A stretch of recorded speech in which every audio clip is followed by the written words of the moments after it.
మనం కాశీక్షేత్ర మహాత్మ్యాన్ని గురించి చెప్పుకుంటున్నాం. పాండురంగ మహాత్మ్యం కావ్యంలో కాశీక్షేత్రాన్ని గురించి, శివుణ్ణి గురించి, కుమారస్వామిని గురించి, శివ పరివారాన్ని గురించి ఇంత భక్తిగా, ఇంత శ్రద్ధతో, ఇంత గౌరవ పురస్సరంగా వర్ణన చేసిన రామకృష్ణుని యొక్క వ్యక్తిత్వాన్ని మనం గమనించాలి. ఒకవేళ ఆయన పేరు మార్చుకుని రామకృష్ణుడుగానే విఖ్యాతుడైనా ఆయనలో రామలింగత్వం ఏమీ పోలేదని, ఆ రామలింగత్వాన్ని, రామకృష్ణత్వాన్ని రెండింటినీ సమానంగానే అతను చూశాడని మనము అలాగే చూడాలని గ్రహిద్దాం. ఇక కాశీక్షేత్ర మహాత్మ్యం ఎటువంటిది అంటే జీవితం సంగతి సరేసరి. కాశీవాసుల పుణ్యభాగ్యాన్ని గురించి మనం చెప్పవలసిన అవసరం లేదు. కనీసం ఏ ప్రాంతంలో ఎక్కడ బతికినా, ఏ రకంగా బతికినా చివరికి మరణావస్థలోనైనా కాశీకి చేరుకుని అక్కడ ప్రాణం విడిచిపెట్టగలిగితే ఆ భాగ్యం ఎటువంటిది అంటే పంచముఖు వీటమేనో సరించెనేని ఒకనాడు తీర్థోపయోగి కాని నరుండు ఔదల ధరించున భ్రగంగా ఆ ప్రొద్దు పొయ్యి రాజనట్టి నిర్పేదయు భోగించున ఐశ్వర్యములెనిమిదియు పుష్కరాక్షుల పొంత పోని వర్షవరుండు దేహార్థమునదాల్చు తీగబోడి ఆయుధ ప్రభగాంచి అలరు భీరువు బోను వాడి ముమోముల వేడి ఎలుగు మలిన వర్తనుడును సుధా లలితమూర్తి మించి వర్తించు మతిలేని మేధకుండు మౌని వర్యుల జదివించు మర్రి నీడ పంచముఖు వీట మేనోసరించెనేని. కాశీక్షేత్రంలో మరణించినట్టయితే ఇదివరకు మీరు అనుభవించని భోగాలన్నీ అనుభవించగలుగుతారు అనంతర జన్మలో లేదా స్వర్గాది పుణ్యలోకాలలో అని చెబుతున్నాడు.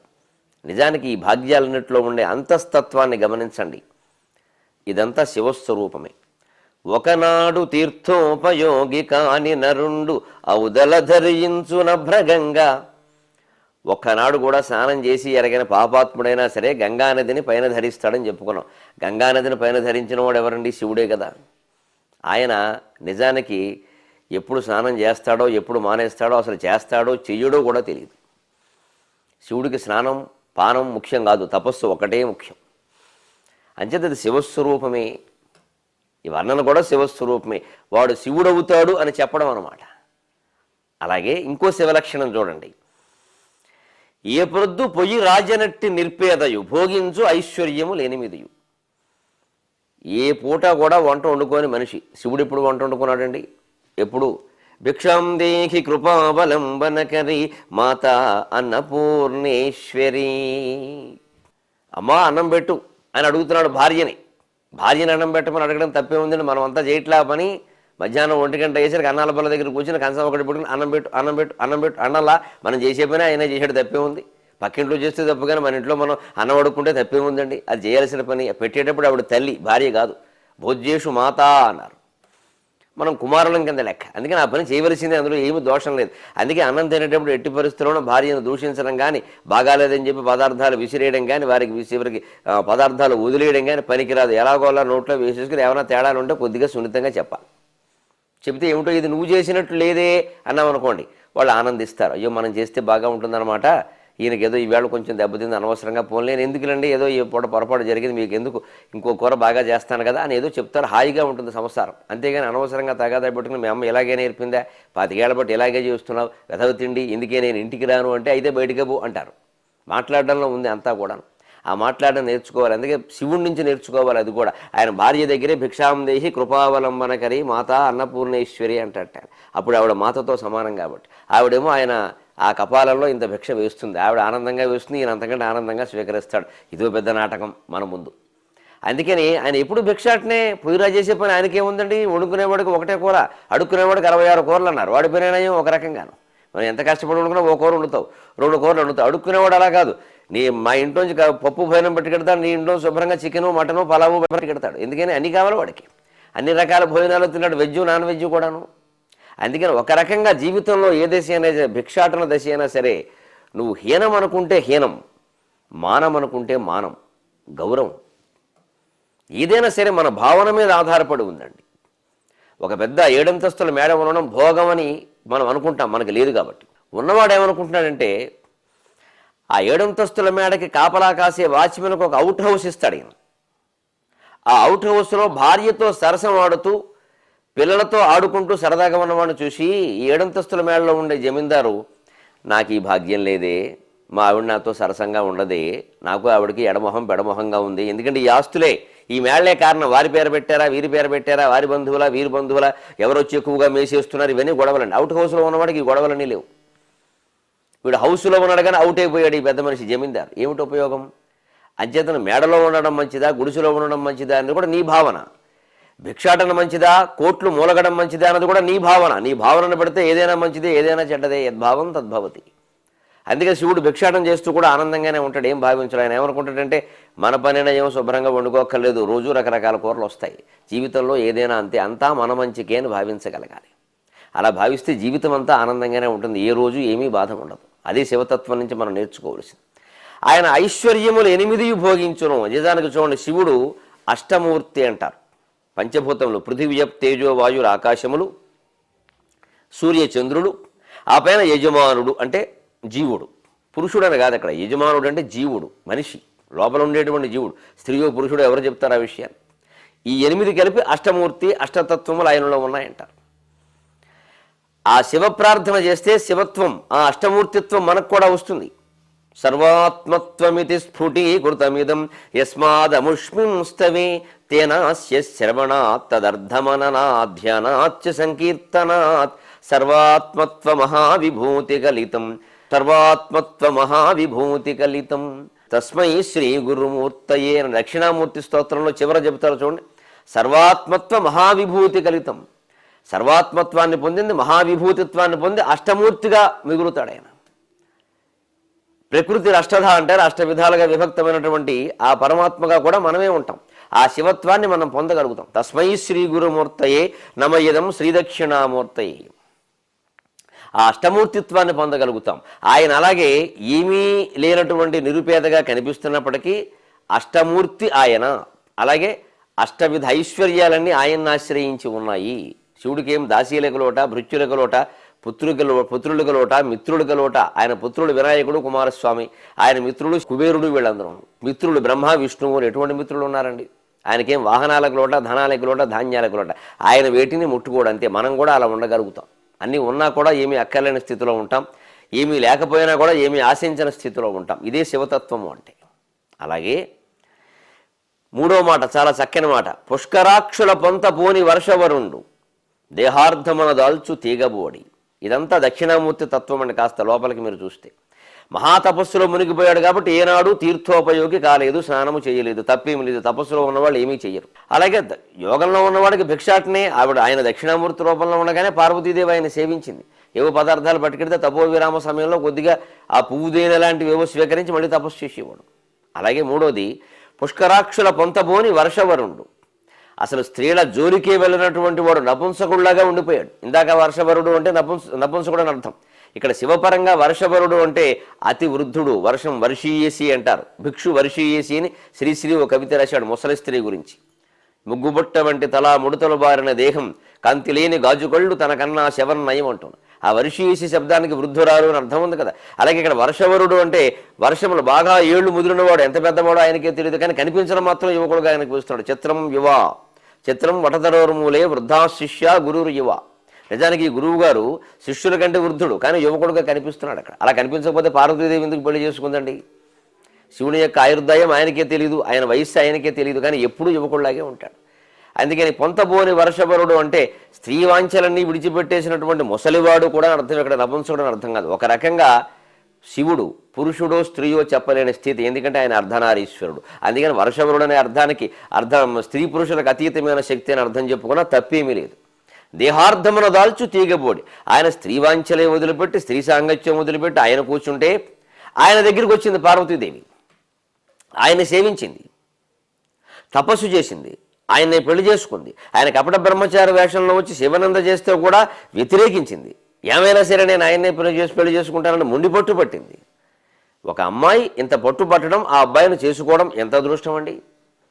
అందుకే జీవితంలో ఎప్పుడు మనం ప్రేమించే వాళ్ళకంటే మనల్ని ప్రేమించేవాళ్ళు చాలా ముఖ్యం అండి. నువ్వు ప్రేమించే అమ్మాయి నీకు దక్కకపోయినా ప్రమాదం ఏం లేదు, ఇంకోటి దక్కుతుంది, లేకపోతుంది, మనకు అనవసరం.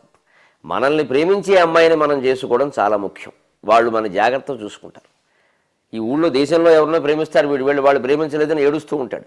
కానీ ఇక్కడ మేనమామ కూతురు ఒకటి వీడి కోసం ఏడుస్తూ ఉంటుంది. మా బావ హైదరాబాద్ వెళ్ళాడు, వచ్చాక నన్ను చేసుకుంటానన్నాడు అంటున్నాడు. ఆ మేనమామ కూతురు చేసుకోవడం చాలా మంచిది, ఎందుకంటే నిన్ను ప్రేమిస్తోంది ఆ అమ్మాయి. అది చాలా ముఖ్యం. అందుకే శివుడు తానెవరిని ప్రేమించలేదు, తనల్ని ప్రేమించే అమ్మాయిని చేసుకున్నాడు, జీవితాంతం సుఖంగా ఉన్నాడు. మనల్ని ప్రేమించేవాడు చాలా ముఖ్యం. సంస్కృతంలో దీని గురించి చాలా అందమైన శ్లోకం చెబుతారు. సందర్భం వచ్చింది కాబట్టి చెప్పుకుందాం. అసలు ఈ ప్రేమలు, వివాహాలు ఇవన్నీ ఎలా ఉంటాయంటే, యాంచం తయామి సతతం సామయి విరక్త సాప్యన్యమిచ్చతి జనో సజనో అన్యసక్తక అస్మత్కృతే చ పరిశుష్యతి కాచిదన్యా అస్మత్కృతే చ పరిశుష్యతి కాచిదన్యా ధిక్ తాం చ తం చ మదనం చ ఇమాం చ మాం చ ధిక్ తం చ మదనం చ ఇమాం చ మాం చ. అంచ అని కొంప ముంచానట్టుగా చెప్పాడు. యాం చింతయామి సతతం. ఒక అబ్బాయి ఒక అమ్మాయి గురించి ఏడుస్తున్నట్టు, ఊరికే ఎస్ఎంఎస్లు పంపడమే పని, 143 అనుకుంటూ పంపడమే పని. అయ్యో నాకు ఇంకా ఐ లవ్ యూ చెప్పలేదే, నేను ఎప్పటికే 23 సార్లు చెప్పేశానే అని ఏడుస్తున్నాడు. కానీ సామయి విరక్త, వాడు ఏమంటున్నాడంటే, ఏమిటో నేను ఆ అమ్మాయిని ప్రేమిస్తున్నాను కానీ ఆ అమ్మాయి ఇంకోటి ప్రేమిస్తుంది నా కర్మ అంటున్నాడు. ఆ అమ్మాయికి వీడంటే ఇష్టం లేదు, ఇంకోటంటే ఇష్టం. పోనీ సరే, ఆ అమ్మాయి ప్రేమైనా సఫలమైందా? రెండో పదంలో ఏం చెబుతున్నాడో చూడండి. సాప్యన్యమిచ్చేది జనో, ఆ అమ్మాయి ఇంకోటి ప్రేమిస్తోంది. సజనో అన్యసక్త, ఆ అమ్మాయి ప్రేమించేవాడు వాడు ఇంకో అమ్మాయిని ప్రేమిస్తున్నాడు, వాడికి ఆ అమ్మాయి అంటే ఇష్టం లేదు. లోకమంతా ఇలాగే తగులుడుతుంది. వీడు ఒక అమ్మాయిని ప్రేమించాట, ఆ అమ్మాయికి వీడంటే ఇష్టం లేదట, ఆ అమ్మాయి ఇంకోటి ప్రేమించిందట, వాడికి ఇదంటే ఇష్టం లేదట, వాడు ఇంకో దాని చుట్టూ తిరుగుతున్నాడు. మొత్తం మీద ఎవరి ప్రేమ సఫలం కాల. ఇంతకీ మనవాడు ఏమంటున్నాడంటే, అసలు హీరో గారు, అస్మత్కృతేచ పరిశుష్యతి కాచిదన్య, నా కోసం ఇక్కడ నా మేనమావ కూతురు ఒకటి పడి ఏడుస్తుంది మా బావ అని, నాకు అదంటే ఇష్టం లేదు అని అడిగాడు. అసలు కూడా అదేగా, అదంటే ఇష్టమైతే ఇవన్నీ ఎందుకు? ఇలా మొత్తం మీద ఇవాడు ఏమంటున్నాడు, దిక్ తాంచ తంచ మదనంచ ఇమాంచ మాంచ. మొత్తం మీద ఈ ప్రేమ వ్యవహారాల గురించి, ఈ ప్రేమలో విఫలమైన దేవదాసు గారు ఏమంటున్నాడు అంటే, నేను ప్రేమించేది పనికిమాలిందే, అది ప్రేమించేవాడు పనికిమాలిన వాడే, నన్ను ప్రేమించే మా మేనమావ కూతురు పనికిమాలిందే, నేను పనికిమాలిన వాడిని. మొత్తం మీద మమ్మల్ని అందరినీ ఈ దిక్కుమాలిన ప్రేమకు గురి చేసిన మన్మధుడు ఉన్నాడే, వాడు మా అందరికంటే పనికిమాలిన వాడు. ధిక్ తాంచ తంచ మదనంచ ఇమాంచ మాంచ. ఇంత అద్భుతమైన శ్లోకాలు ఉన్నాయి సంస్కృత సాహిత్యంలో, ఎలా వదిలేస్తామండి? ఎందుకంటే మనకు అనుకున్నది ఏది దక్కుతుందని ఖచ్చితంగా చెప్పలేం. ఎవరు మనకి దక్కారో వారిని ప్రేమించడం చాలా గొప్ప విషయం. మనల్ని ప్రేమించేవారు ఎవరో వారిని చేసుకుంటే ఆనందంగా ఉంటాం. శివపార్వతులే ఉదాహరణ. పార్వతి ఆయన్ని ప్రేమించి వచ్చింది, తపస్సు చేసింది. ఆయనకి ఇష్టం ఉండడం లేకపోవడం తర్వాత విషయం, ఆవిడని చేసుకున్నాడు, పరీక్షించి మరీ చేసుకున్నాడు, జీవితాంతం ఆనందంగా ఉన్నాడు. అందుకని దేహార్థమున దాల్చు తీగబోడి, ఆయన దేహంలో సగం అయిపోయిందండి ఆవిడ. అంత ప్రేమను కురిపించిందంటే కారణం ఆవిడంతటా ఆవిడ వలచి వచ్చింది కాబట్టి. ఇక్కడే మరో చమత్కారం, సరదాగా సందర్భం వచ్చింది కాబట్టి చెబుతాను, ఆనందంగా మనం చెప్పుకుందుకు బాగుంటుంది. శివుడు పార్వతీదేవిని సగం శరీరంలో ఎందుకు ధరించాడు? రహస్యం ఏమిటి అసలు? ఏ విష్ణువు చేయలేదా పని? ఉరికే ఇక్కడేదో వక్షస్థలం మీద ఎలాగో ఒక ఆకారంలో పెట్టుకున్నాడు కానీ మొత్తం శరీరంలో సగం ఇచ్చేయలేదు. బ్రహ్మదేవుడు సరే నాలిక మీద పెట్టుకున్నాడు, సరస్వతి వాక్కు కదా, ఇంకో స్థానం ఆవిడకి ఇవ్వలేదు. శివుడు ఏమిటండి పనిగట్టుకుని ఇలా మొత్తం శరీరం అంతా ఇచ్చేయడం అంటే? ఓ కవిగారి చమత్కారమైన మాట చెప్పాడు, పరమేశ్వరుడు కూడా సంతోషించేట దానికి. లక్షపుత్ర పూజ జరుగుతుంది గుళ్ళో, అక్కడ ఒక కవిగారు కూర్చున్నాడు, మనబోటిగాడు, ఆశువుగా పద్యాలు చెప్పడం అలవాటు. శివుడి మీద ఓ పద్యాలు దంచేస్తున్నాడు. ఎవ్వడు సాయంత్రం వరకు ఈయన పద్యాలు చెబుతూ శ్లోకాలు చెబుతూ కూర్చున్నా శివుడు గుళ్ళోకి వచ్చిన వాడు కూడా ఒక్క రూపాయి శివుడికి వీలేదు, ఈయనకే వీలేదు, ఈయనకి వీలేదు. శివుడు గుళ్ళో ఇలాగే ఉంటుందండి. శివుడికి ఏం అక్కర్లేదు, ఆయనకి ఎంతసేపు చెంబు నీళ్లు పోసేస్తే చాలు, ఇంకేం అక్కర్లా. అది ఈ పిచ్చి బ్రాహ్మణుడు కూడా ఎవరో రూపాయి ఇవ్వట్లా. మరి శివుడి కంటే ఏం అక్కల, ఈయనకి ఏదో కావాలి. సాయంత్రం వేసరికి కాస్త ఏదో 100 రూపాయలు తీసుకెళ్ళి వాడు ఆవిడ చేతిలో పెడదామని చూస్తున్నాడు. ఏమి ఎవడో ఇవ్వందే, ఎన్ని పద్యాలు చెప్పినా. అందుకని మరి జనాన్ని అంటే జనం ఊరుకోరు కదా, తిరగబడతారు. అందుకని సాయంత్రానికి పత్రి పూజ అయిపోయి కుంకుమార్చన మొదలైంది, అమ్మవారి కుంకుమార్చన. అప్పటికి ఈయన గుళ్ళు మండింది. అందుకని అసలు నీ గుళ్ళో కూర్చోవడం అదే తప్పయ్యా. విష్ణుమూర్తి గుళ్ళో కూర్చుంటే కనీసం పులిహోర, దద్దోజనం, చక్ర పొంగలి, మంచి ఘాటైన ఆ ప్రసాదాలైనా దక్కేవి. గుళ్ళో కూర్చోవడం నీకు ప్రసాదం అక్కలేదు, నాకు అక్కల, కొబ్బరికాయ మొక్క తప్పితే ఎవడేం పెట్టాడు ఎక్కడ. అది కూడా సాయంత్రం వరకు కొబ్బరికాయ కొట్టడం, ఇంతవరకు ఒట్టి నీళ్ళే, చెరువు నీళ్ళు ఏమి లేదు అక్కడ. అందుకని నీ గుళ్ళో ఏమీ ఉపయోగం లేదయా. అయినా నాకు ఒకటి అర్థమైంది అబ్బాయి, పరమేశ్వర, నువ్వు అసలు అమ్మవారిని నీలో ఎందుకు కలిపేసుకున్నావో, నీకు అర్ధనారీశ్వరుడు అనే పేరు ఎందుకు వచ్చిందో నాకు ఇప్పుడు అర్థమైంది అన్నాడు. పాపం శివుడు కూడా చాలా ఆసక్తిగా వెంటనే విన్నట్టు, ఏమిటో ఏం చెబుతాడో చూద్దాం, కవి కదా ఏదో చెప్తాడు చమత్కారంగా అని. వాడు గమ్మత్తుగా ఓ మాట చెప్పాడు. ఈశ్వర లోకమెల్ల వినుతించును గొప్పగా నిన్ను అర్ధనారీశ్వరమూర్తివంచు, అది ఎందులకో ఇప్పుడే నిరింగితిన్. ఈశ్వర లోకమెల్ల వినుతించును నిన్ను లోకమెల్ల వినుతించును గొప్పగా నిన్ను అర్ధనారీశ్వరమూర్తి వంచు అది ఎందులకో ఇప్పుడే నిరింగితిన్. ఈశ్వరి వేరుగా నిలువ ఈశ్వరి వేరుగా నిలువ ఇరువురి పోషణ కష్టమంచు. ఈశ్వరి వేరుగా నిలువ ఇరువురి పోషణ కష్టమంచు. సింహాశ్వను పార్వతీ సతిని సింహాశ్వను పార్వతీ సతిని అర్ధ శరీరమునందు నిల్పవే. ఈశ్వరి వేరుగా నిలువ ఇరువురి పోషణ కష్టమంచు. సింహాశ్వను పార్వతీ సతిని అర్ధ శరీరమునందు నిల్పవే.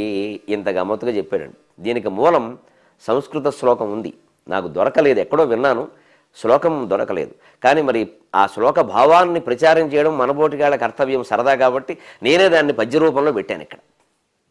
ఇది రహస్యం. అంతే శివుడు ఢామ్మని ప్రత్యక్షమయ్యాట. నాయన అమ్మవారిని నాలో ఎందుకు కలిపేసుకున్నానో అర్ధనారీశ్వరుడు ఎందుకయ్యానో ఇప్పటి వరకు నాకు సరిగ్గా చెప్పిన వాడు ఎవడు లేడరా, నువ్వు ఒక్కడు చెప్పావు, నిజం చెప్పావు, వాడికి అష్టైశ్వర్యాలు అనుగ్రహించాట. అది ఒక్కోసారి దేవుడండి పొగిడితే లొంగడండి, తిడితేనే లొంగుతారండి. అంతటి చిత్తశుద్ధి మనకు ఉండాలమ్మా. తిట్టడము పొగడ్డము సమస్య కాదు, ఏం చేసినా చిత్తశుద్ధిగా చెయ్యి. పొగిడిన ప్రహ్లాదుడికి ముక్తి దొరికింది, తిట్టిన హిరణ్యకశ్యపుడికి ముక్తి దొరికింది. గమనించండి. నమ్మి ప్రార్థించినటువంటి హనుమంతుడు ముక్తి పొందాడు. పరమ శత్రుత్వాన్ని వహించిన రావణాసురుడు కూడా ముక్తి పొంది వైకుంఠానికి వెళ్ళి జై విజయుల్లో ఒకడయ్యాడు. వాడేం తక్కువ వాడేం కాదు. అది వైరభక్తి. ఇది సరే దాసభక్తి. ఆంజనేయ స్వామిది దాసభక్తి, ఇది వైరభక్తి. అంచేత రెండూ ముఖ్యమైనవే, ఏమీ ఇబ్బంది లేదు అందులో.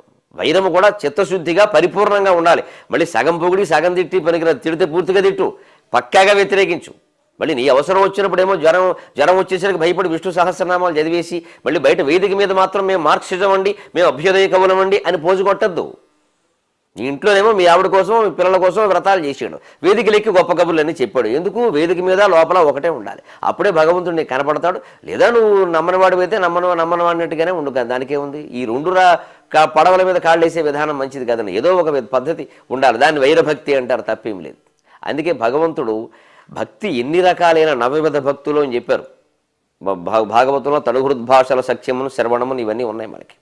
ఇవన్నీ కూడా ఆయన ఆదరిస్తారండి. అంచేతను అర్ధనారీశ్వరుల్లో ఉండే చమత్కారం అది. సందర్భం వచ్చింది కాబట్టి ఓ మాట చెప్పుకున్నాం. అలాగే ఇంకో మాట, ఆయుధ ప్రభగంచి అలరు భీరువును వాడి ముమ్మోముల వేడి ఎలుగు. శివుడు ఎప్పుడు వాడి ముమ్మోముల, వాడి అయిన 3 మనులు కలిగిన త్రిశూలాన్ని ధరించి ఉంటాడు. మరైతే ఆయన ఆయుధ ప్రభగాంచి అలరు భీరువు, అదెలా సరిపోయిందండి? దక్షిణామూర్తిగా ఆయన తపస్సులో ఉన్నప్పుడు ఆయన దగ్గర త్రిశూలం ఉండదండి. ఎందుకంటే తపస్సులో ఉన్నాడు. తపస్సులో ఉన్నవాడికి శత్రుత్వాలు వైరాలు హింసలు పనికిరం. పైగా ఈయన క్షత్రియుడు కాదు. పోనీ ఏ అర్జునుడో ఏ శ్రీరాముడు లాంటి వారు తపస్సు చేసినా వారి పక్కన ధనుర్బాణాలు ఉంటాయి. ఎందుకంటే వారు కులం రీత్యా క్షత్రియులు. ఎవరినైనా ఆపదలో ఉంటే రక్షించడం వారి ధర్మం. దక్షిణామూర్తి క్షత్రియుడు ఏమీ కాదు, ఆయనకు అవసరం ఏమీ లేదు. అందుకని ఆయన ఆయుధాలు ఏమీ ఉండవు ఆయన దగ్గర. అందుకని ఆయుధ ప్రభగాంచి అలగు అంటే అర్థం అది. ఇక్కడ ఆయుధ ప్రభ అనేది గిట్టదు అక్కడ, ఎందుకని భయపడతాడని అర్థం కాదు. ఆయన వృత్తికి ఆయన ధర్మానికి అది అవసరం లేదు. అయినా ఆయన నిజానికి శివుడు కాబట్టి ఎప్పుడు త్రిశూలం ధరించి ఉన్నట్టే లెక్క. ఇవన్నీ చెప్పి మలిన వర్తనుడును సుధా లలితమూర్తి మించి వర్తించు. నిజానికి శివుణ్ణి మీరు పైకి చూడండి, ఊరికి పైపే రూపాన్ని చూడండి. మలినవర్తనుడు, ఆ ఈ బూడిద, ఆ నెత్తురోడుతున్న ఏనుగు తోలు, ఈ పాములు, ఈ నూనె రాయని జుట్టు, ఈ నుదుటి మీదేమో అగ్ని నేత్రం, ఇక్కడేమో విషపు మత్స. ఏమిటండి ఇవన్నీ? మలినవర్తనం కాకపోతే అమంగళవర్తనం అంటారు. ఆయన పైగా ఆయన తిరిగేది శ్మశానాల్లో. ఏది శుభ్రమైంది ఏది శుభప్రదమైంది కనపడదు. కానీ ఆయన పేరు శివ అంటే శుభప్రదమైన వాడు. ఇదే అంతస్తత్వాన్ని జాగ్రత్తగా మనం అర్థం చేసుకోవాలి. పైకి అలా కనిపిస్తాడు, కానీ లోపల సుధా లలితమూర్తి మించి వర్తించు. శివుణ్ణి మించి దయగల దేవుడు ఎవరైనా ఉన్నారా? ఉబ్బులింగడు, బోళాశంకరుడు. ఇలా కాస్త దేవుడా అంటే చాలు వచ్చేస్తాడు. ఆపదలన్నీ పైన వేసుకుంటాడు. అడిగిన వరం వల్ల ఇచ్చేస్తాడు. ఈ వరం వల్ల ఏం కొంపలంటుకుంటాయో అని కూడా ఆలోచించడు. ఇది ఆయన లక్షణం. అందుకని సరిగ్గా ఈ మాట కూడా ఆయనకి వర్తిస్తుంది. శివపరంగాను మామూలు పాపాత్ముడైన వాడు మనిషి పరంగా కూడా వర్తిస్తుంది. 2 రకాలుగాను. ఎంత పాపాత్ముడైనా శివుడు అవ్వగలడు. భారతీయ ధర్మంలో ఉండే విశిష్టతే అది. అలాగే మతిలేని మేధకుండు మౌనివర్యుల చదివించు మరి నీడ. మతిలేని మేధకుడు అంటే వెర్రివాడు. మరి దక్షిణామూర్తి తత్వం ఏమిటంటే మాట్లాడడం లేదుట, కుర్రాట. ఎదుటిగా అందరూ కూర్చున్న వాళ్ళేమో పెద్ద వృద్ధులుట. వాళ్ళ ముందు కూర్చుని ఇలా ఉంటే ఏమి మాట్లాడకపోతే ఏమంటారని మతిలేనివాడు అనకపోతే అది మతిలేని మేధకుడు అంటే. కానీ ఆయన నిజంగా మతి లేనివాడే అయితే ఈ ముందు కూర్చున్నవాడు కూడా మతి లేని వాళ్ళేనా? మహామతులు, మహర్షులు, బ్రహ్మర్షులు, దేవర్షులు, రాజర్షులు వాళ్ళంతా ఉన్నారే, మరి అంతా వాళ్ళంతా ఎందుకు కూర్చున్నారంటే ఈయన మతి లేనివాడు ఎలా అవుతారండి? మౌని వర్జుల చదివించు మర్రి నీడ. మహర్షులను కూర్చోబెట్టి చదివిస్తున్నాడు. ఏం చదివిస్తున్నాడు? మౌన వ్యాఖ్యా ప్రకటిత పరబ్రహ్మతత్వం యువానం వరిశిష్టాంతేవ సదృశిగణైరావృతం బ్రహ్మనిష్టై ఆచార్యేంద్రం కరకలిత చిన్ముద్రం ఆనందమూర్తిం స్వాత్మారామం ముదితవదనం స్వాత్మారామం ముదితవదనం దక్షిణామూర్తిమీడే. ఈ దక్షిణామూర్తి తత్వాన్ని పాపాత్ముని యొక్క ఆలోచనలతో, అసమర్థుని యొక్క జీవిత తత్వంతో, అసమర్థుని జీవయాత్రతో పోల్చి వర్ణించారండి. ఎందుకంటే చివరికి మిగిలేది శివతత్వమే. బుచ్చిబాబు గారి నవలలాగే చివరికి మిగిలేది శివతత్వం. అది అర్థం చేసుకుంటే మనం పేదరికంలో ఉన్నా, ఐశ్వర్యంలో ఉన్నా, అందంగా ఉన్నా, అందవిహీనంగా ఉన్నా, ఎలా ఉన్నప్పటికీ మనం బాధపడము. జగత్తంతా శివతత్వమే అని గ్రహిస్తాం. అలాగే గ్రహించే ప్రయత్నం చేద్దాం.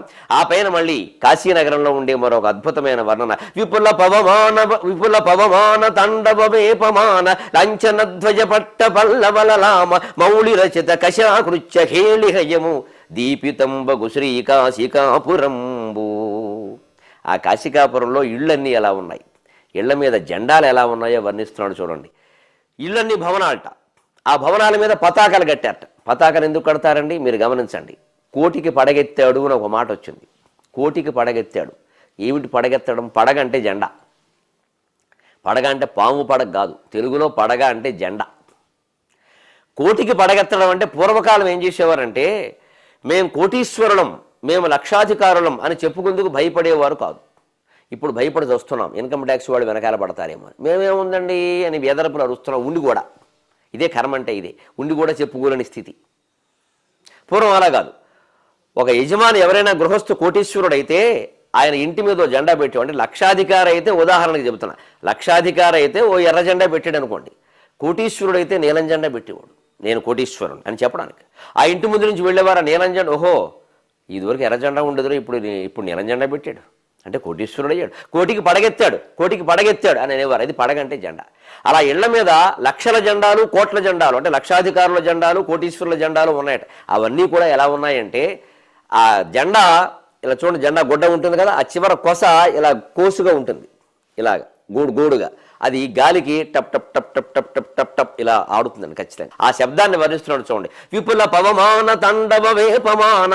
భయంకరంగా వీస్తున్నటువంటి గాలికి ఇలా కదిలిపోతున్నాయి ఆ జెండాలు. అవి ఏం చేస్తున్నాయంటే, లాంఛన ధ్వజ పట్ట పల్లవ లలామ మౌళి రచిత కశాకృత్య హేళిహయము.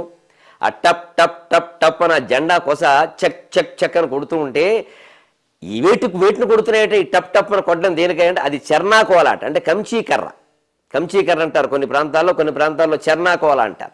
ఈ బండి ఒంటెద్దు బండి, రెండెడ్ల బండి ఉన్నప్పుడు ఆ ఎద్దులను అదిలించడానికి వాడతారా అది కూడా చూడండి. ఆ చెళ్ళ టప్ టప్ టప్ టప్ అని శబ్దం వస్తుంది ఎద్దును కొట్టినప్పుడు. సరిగ్గా ఆ చెళ్ళ శబ్దం అనమాట. ఆ శబ్దం వస్తుంది టప్ టప్ టప్ టప్ అని.